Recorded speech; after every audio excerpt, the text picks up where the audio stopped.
Friends, now we start today's class. यहाँ पे हमें now question number 3 P N Q parallel दिया हुआ है और ये जो अननोन एंगल्स हैं वो फाइंड आउट करना है। सबसे पहले आपको केवल ये एक एंगल दे रखा है 125। आपको इसी से सारे रिलेशन से एंगल्स फाइंड आउट करने हैं। ठीक है, तो सबसे पहले मैं 125 से ई एंगल फाइंड आउट कर दूँ। 125 and angle E equals to 180, क्योंकि ये आपका पूरा क्या बन गया, लीनियर पेयर बन रहा है। जैसे ही हमने ई की वैल्यू निकालेंगे 180 माइनस 125 और आप इसको माइनस करोगे तो आपके पास में आएगा ई बराबर 55। ठीक है, अब आप इससे आगे रिलेशन करेंगे तो ई एंड जो एफ है, angle E and angle F is equal 55। क्यों इक्वल है? क्योंकि ये दोनों आपके वर्टिकल अपोजिट एंगल है। Vertically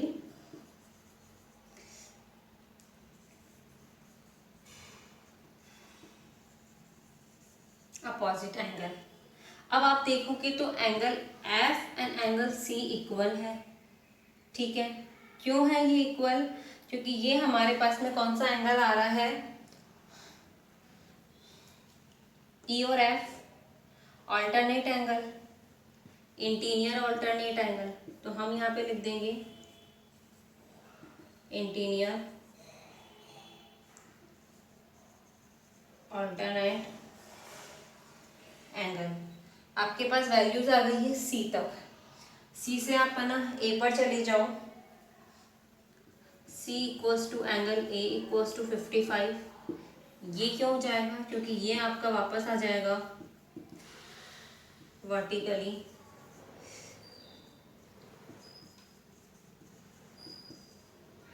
opposite angle. अब हमारे पास रह गया डी और बी। डी और बी को भी हम इन्हीं रिलेशन से लिंक करेंगे। ठीक है, तो आप ये देखो,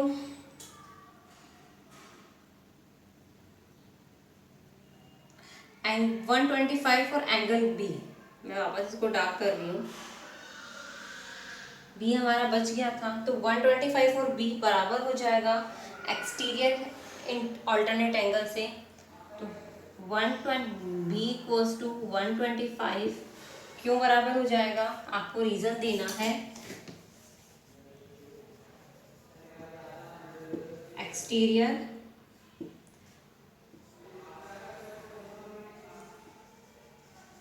ऑल्टरनेट एंगल एंड लास्ट आपका बच गया डी। तो हम डी को कह सकते हैं angle D equals to angle B equals to 125, क्योंकि ये आपका वापस से क्या हो जाएगा, वर्टिकली अपोजिट एंगल। इस तरह से आपको वन बाय वन एक एक की वैल्यूज देनी है और साथ में उनके रीजन मेंशन करने हैं। ठीक है, now question number 4। Now question number 4 में हमारे पास टू पार्ट्स हैं, फर्स्ट एंड सेकेंड। फर्स्ट देखिए, आपको दे रखा है एल एंड एम पैरेलल है, find the value of x. तो एक्स इक्वल्स टू हमारे पास हो जाएगा 110। एक्स की जो वैल्यू आएगी ना वो इस एंगल के बराबर आएगी। ठीक है, तो हम सबसे पहले ये वाला एंगल फाइंड आउट कर देते हैं। ये एंगल हमारे पास क्या आ जाएगा, इसको मैंने नाम दे दिया, कोई भी नाम सपोज करो। दिस एंगल मैंने इसको नाम दिया पी नाम दे दिया। ठीक है, तो angle P plus 110 equals to 180, क्योंकि ये आपका क्या बन गया, लीनियर पेयर। ठीक है, यहाँ से अगर मैं p की वैल्यू निकालूंगी तो 180 माइनस 110 इक्वल्स टू 70 डिग्री। अब ये देखो p जो है वो किसके बराबर हो जाएगा, x के। क्यों हो जाएगा? क्योंकि ये जो है आपका क्या है, इंटीरियर ऑल्टरनेट एंगल बन रहा है यहाँ पे। ठीक है, तो ये तो आपका क्वेश्चन नंबर 1 फिनिश हो गया। आपको यहाँ पे इसको लेना पड़ेगा। तो सबसे पहले सपोज जो हमें हेल्पिंग एंगल चाहिए उसको मैंने यहीं पे आप लिख देना लेट बी एंगल P। हमने इसको P सपोज कर दिया, तो फिर हमारे पास यहाँ से इन दोनों को हमने किया तो 180 आ गया। 180 में से आप 110 माइनस करोगे तो 70, एंड ये और ये कौन सा है, आपके इंटीरियर ऑल्टरनेट एंगल है। अब आपको वैल्यू फाइंड आउट करनी है इसमें x की, और इसमें भी आपको रिलेशन दे रखा है कि L और M जो है वो क्या है, पैरेलल है। अगर इस डायग्राम को आप थोड़ा सा टिल कर लोगे तो आपके पास में क्या x और 100 वाला जो एंगल है वो करस्पॉन्डिंग एंगल्स बन रहे हैं।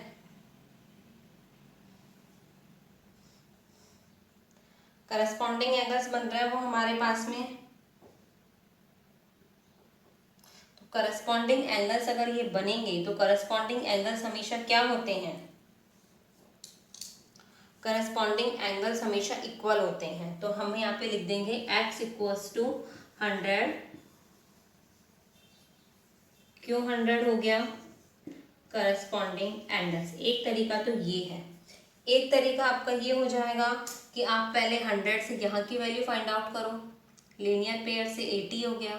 अब हमने 80 के बाद में भी हमने ये देखा था कि जो यहाँ पे एंगल्स बनते हैं वन साइड वाले ट्रांसवर्सल लाइंस के, उनका सम जो होता है वो 180 होता है। तो 80 ये है तो 100 ये होगा, तभी 180 होगा। दो तरीके हैं, दोनों तरीकों से आप किसी भी तरह से क्वेश्चन कर सकते हो। ज़्यादा इजी हमारे पास जो रहेगा वो आप जब आपको L और M पैरेलल दे रखी है तो हम डायरेक्ट इस x को 100 के इक्वल कर सकते हैं और करस्पॉन्डिंग एंगल से वैल्यू आ जाएगी।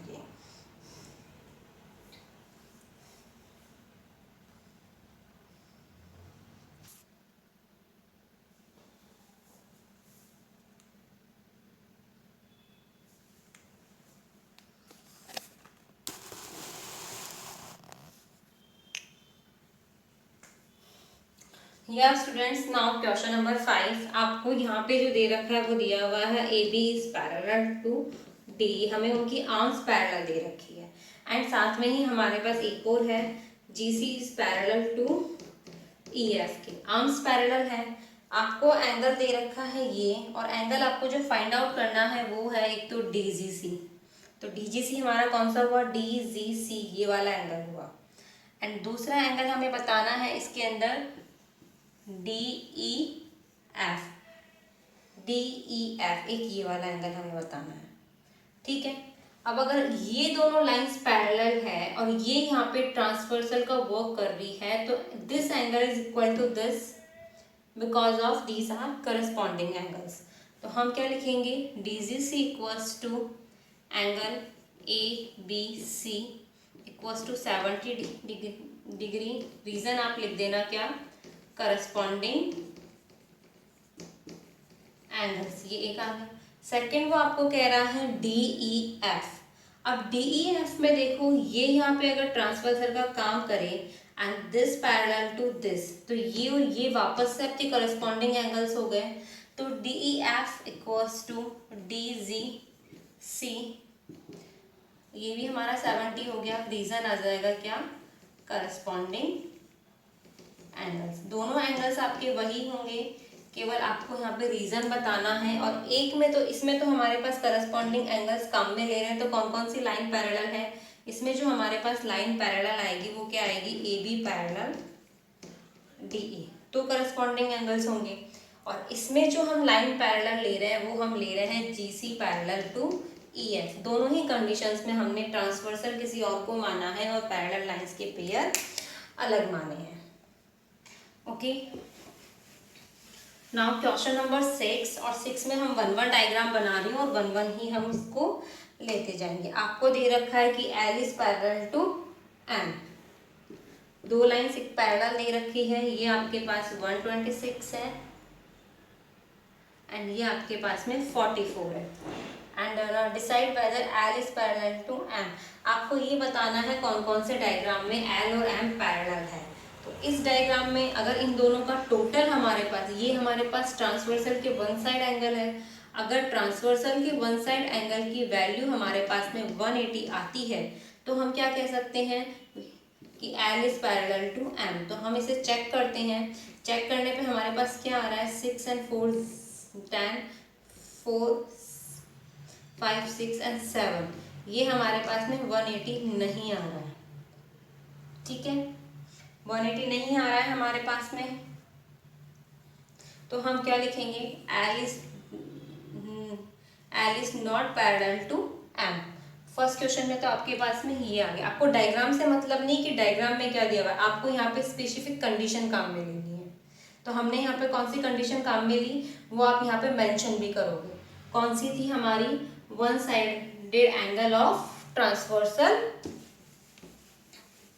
इनकी लिखने के जो मेथड्स है ना वो मैं आपको डायरेक्ट सेंड कर दूंगी। नेक्स्ट देखिए, L M and 75 and 75,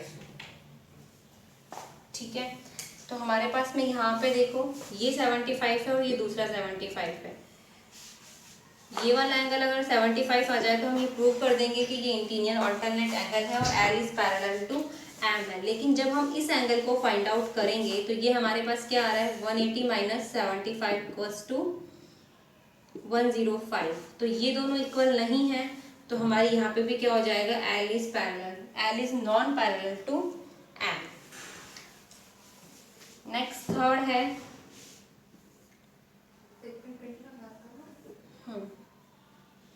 123 and 57। यहाँ पे आप पहले इसको फाइंड आउट कर लो। ये आप जब 180 में से 57 माइनस करोगे तो आपके पास में आ जाएगा 123। और जब ये और ये इक्वल हो गए तो आप कह सकते हो इंटीरियर ऑल्टरनेट एंगल इक्वल है, that mean L is parallel to M. And last diagram में हमारा, इसमें हमारे पास में आपको लाइन दे रखी है L and M and this. ये आपको 72 है और ये आपका 98 है। अगर मेरे पास में ये 98 आ रहा है तो मैं ये वाला एंगल फाइंड आउट कर लेती हूँ। ये एंगल क्या होगा हमारे पास में, 98 माइनस 180 माइनस 98। वैल्यूज अगर हम इसकी निकालेंगे तो tan में से 2,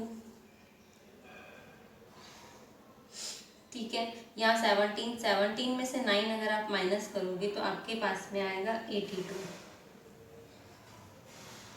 ठीक है।